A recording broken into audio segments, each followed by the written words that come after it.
peraturan Mahkamah Agung nomor 1 tahun 56, jika perkara perdata dan pidana berhimpitan harus didahulukan perdata, pidananya dikesampingkan. Nah ini klien saya sedang menggugat kok ditangkap gitu loh. Kan sebenarnya sederhana aja. Bambang Tri, kok nggak benar, nih ijazahku asli. Nih apa susahnya? Nggak lebih dari 10 menit saya kira datang ke pengadilan, selesai sudah. Kalau dia jijik datang ke pengadilan, bisa utus pakai surat kuasa, bisa? Enggak juga. Nah, itu problem serius. Kepala yang busuk ini sudah harus diakhiri. Semoga Allah Subhanahu wa Ta'ala menghancurkan sehancur-hancurnya para pelaku pembantaian 6 syuhada pengawal kami dan yang memerintahkannya, serta para aktor intelektualnya juga yang merestuinya, dan semua yang terlibat dalam pembantaian sadis dan brutal tersebut secara langsung maupun tidak langsung. Allahumma dammirhum tadmira waqtulhum balada wala tughadir minhum ahada ya qawi ya matin ya muntaqim amin ya rabbal. Temanya ini Quo Vadis reformasi Polri. Jadi jangan kemana-mana dulu Pak. Nanti kalau tema yang lain yang Pak Egy sedang angkat, nanti kita kelar lagi di sini. Ya. Jadi karena Pak Egy ini sudah pernah dipenjara sama polisi, Pak Egy punya istilahnya standing politik untuk bicara lebih kuat lah. Semoga pesan kita hari ini sampai ke rakyat. Kalau tidak sampai ke atas, sudahlah kita nggak anggap lagi. Mudah-mudahan sampai ke rakyat, dan mudah-mudahan Allah meridhoi dan merestui upaya kita ini. Saya persilahkan kepada Pak Egy. Terima kasih Adinda Arismoti yang dimuliakan Allah. Amin. Itu bagus ya. Iya, terima kasih. Ada yang perlu disampaikan dulu. Assalamualaikum warahmatullahi wabarakatuh.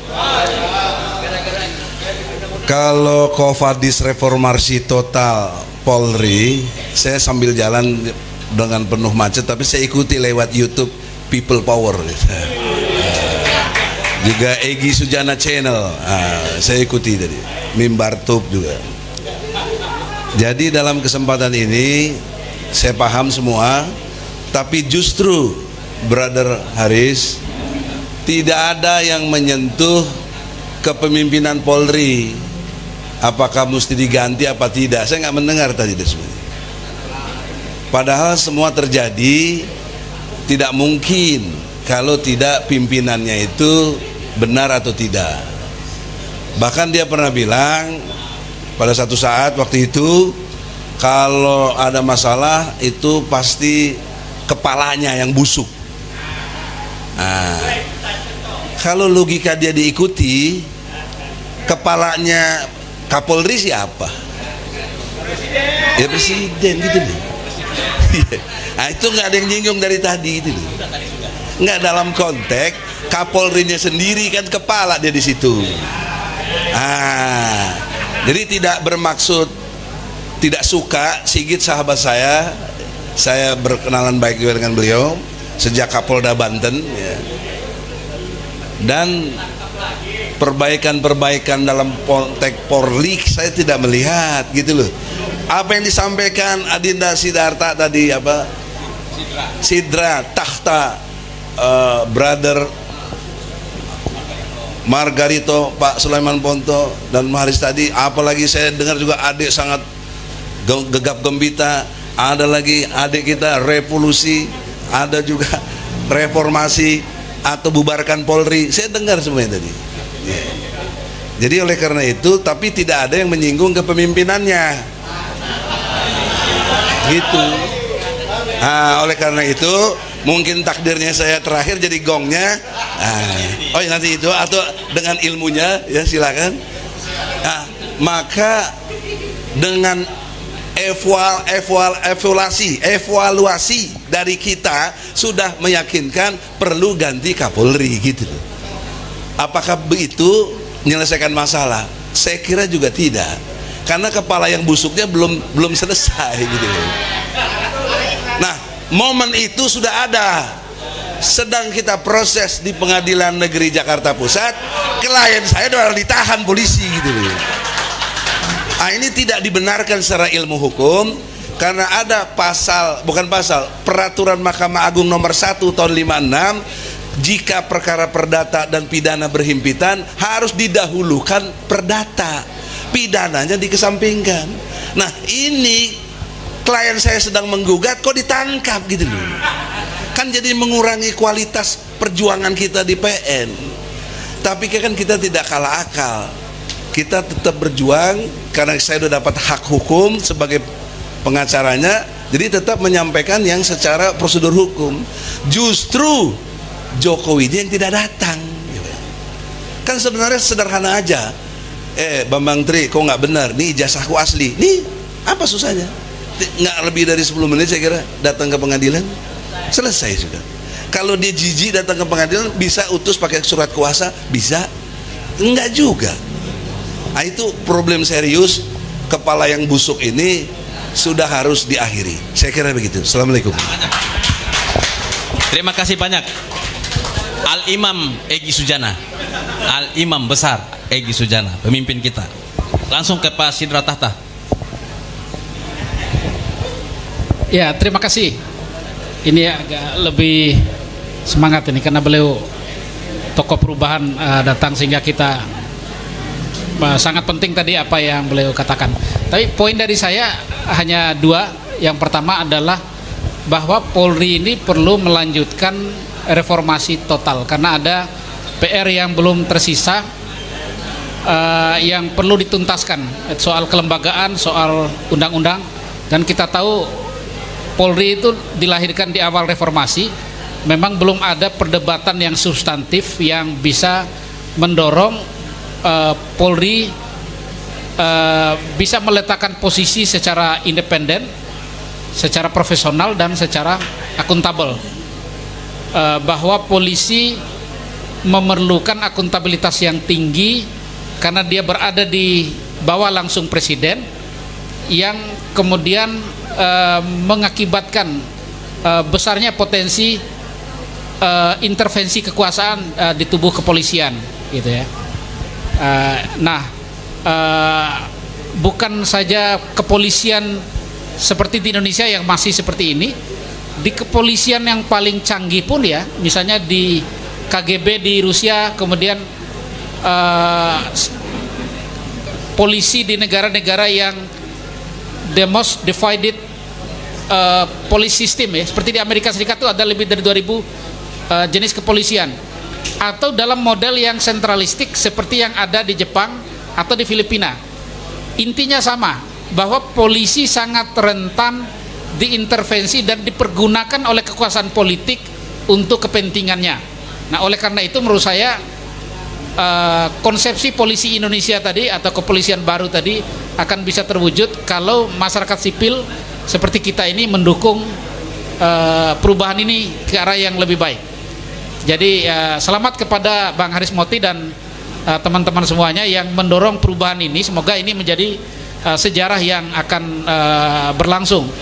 Dan kita tahu yang Bang Ade tadi ingin mengajukan judicial review itu sekarang mungkin yang kelima kalinya yang Bang Ade ini, karena di risalah yang lama saya punya ya, kalau ingin mengkopi, yang melihat bahwa penolakan MK atas posisi Polri di bawah kementerian atau tidak lagi di bawah presiden itu ditolak karena dianggap tidak ada alasan yang menguat ya. Kebetulan pengacara yang memperjuangkan itu sudah meninggal ya, si Pak, salah satunya itu adalah teman saya Jamil Burhan namanya, salah satu pengacara yang pada saat itu mengajukan judicial review. Dan saya melihat memang tidak ada upaya setelah itu yang ingin mempersoalkan kembali bagaimana posisi itu harusnya dalam konteks sistem demokrasi tadi. Terima kasih. Assalamualaikum warahmatullahi wabarakatuh. Saudara sekalian, saya ingin mengakhiri diskusi kita hari ini dengan beberapa catatan terakhir dari kami Kopi Party Movement. Yang pertama, diskusi ini digelar karena selain dipicu oleh 3 peristiwa besar yang melibatkan pejabat Polri, yaitu kasus Sambo, tragedi kemanusiaan Kanjuruhan dan juga tragedi juga kasus narkoba Teddy Minahasa. Diskusi ini kita gelar untuk mengingatkan pemerintah kita sebagaimana yang disampaikan sendiri oleh Presiden Joko Widodo bahwa pada tahun 2023 dunia mengalami kegelapan ekonomi. Dampak kegelapan ekonomi dunia itu sudah pasti kepada kita juga pasti kena dampaknya. Artinya kalau ekonomi gelap, masyarakat susah, yang terjadi itu adalah ketimpangan di mana-mana, yang akan muncul itu adalah keresahan sosial. Jika institusi penegak hukum kita seperti Polri ini tidak dipercaya oleh rakyat, tidak kredibel, terungkap berbagai macam kejahatan seperti ini, maka yang akan terjadi itu adalah situasi rusuh, situasi barbar, tidak terkendali. Maka oleh karena itu rekomendasi dari diskusi ini sangat jelas. Presiden Joko Widodo harus mengambil alih tanggung jawab memimpin reformasi total Polri. Dia tidak bisa melepaskan persoalan ini kepada Menko Polhukam saja atau melepaskan persoalan ini kepada Kapolri saja. Dia yang harus pimpin sendiri mereformasi Polri. Nah, poin reformasi Polri yang disampaikan tadi sudah sangat jelas. Multi kewenangan Polri ini harus dibatasi. Ya. Kewenangan Polri yang begitu luas ini harus diamputasi. Yang kedua, Polri yang di bawah Presiden langsung ini juga harus diamputasi, harus ditempatkan di bawah salah satu kementerian. Yang ketiga, kultur Polri sebagai akibat dari kewenangan yang luas itu juga harus dibenahi, direformasi juga. Yang keempat adalah soal berbagai macam kejahatan yang melibatkan Polri hari ini harus diungkap tuntas seadil-adilnya. Kasus Kanjuruhan tidak boleh ada yang ditutup-tutupi, ya. Kasus Teddy Minahasa juga tidak boleh ada yang ditutupi. Semua harus dibongkar, dibuka seterang benderangnya. Saya mengapresiasi pekerjaan TGIPF terakhir yang rekomendasinya lebih radikal dari Komnas HAM maupun dari Kontras, yang mengatakan bahwa kasus Kanjuruhan ini sangat adalah satu bentuk pembantaian yang luar biasa yang dilakukan oleh aparat di sana. Jadi ini harus menjadi catatan dari pemimpin negara kita. Kalau tidak, situasi gelap ini akan menjadi tsunami revolusi sosial yang akan menggulung seluruh pemerintah yang berkuasa sekarang ini. Jadi itu yang menjadi catatan akhir saya. Kita berdoa kepada Allah Subhanahu wa taala, Tuhan yang Maha Kuasa, semoga Allah Tuhan Maha Kuasa meridhoi usaha kita untuk membenahi secara bertahap bangsa dan negara kita. Terima kasih. Wassalamualaikum warahmatullahi wabarakatuh. Terima kasih kepada seluruh partisipan yang hadir, seluruh audiens yang terlibat, dan seluruh peserta yang datang, dan juga terutama kepada seluruh pembicara yang hadir dalam forum ini. Nanti semua pandangannya akan kita resum dan kita akan sebarkan lagi ke seluruh newslink maupun di media sosial ataupun di open source lainnya. Wassalamualaikum warahmatullahi wabarakatuh.